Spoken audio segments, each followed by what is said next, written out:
Hey guys, welcome back to another easy tutorial, and today we'll show you how to sign up for ChatGPT if it isn't available in your country. So we all know the power of ChatGPT and these AI linguistic tools, but sometimes they just aren't available in your country, and that's quite the issue. So for this one, we'll be using a VPN called Proton VPN in order to access ChatGPT if it isn't available remotely in your country. So first things first, you want to have Proton VPN open in your favorite web browser and go ahead and choose a country which has ChatGPT available in their home region. Feel free to click Quick Connect. Now just let the VPN do its thing until it shows you that it is now connected to another region.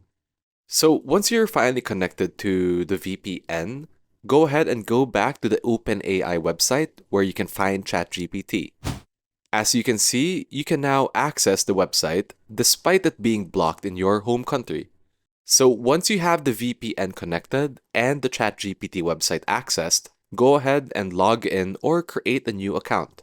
Feel free to use either a Google account or make your own manual OpenAI account. Make sure to have a proper verification email and mobile number. And once you have your email and ChatGPT account set up, there you go. You now have access to ChatGPT despite it not being available in your country. If you like this simple tutorial, feel free to leave a like and subscribe to our channel for more easy tutorial content. Thanks for watching, and we'll see you in the next one.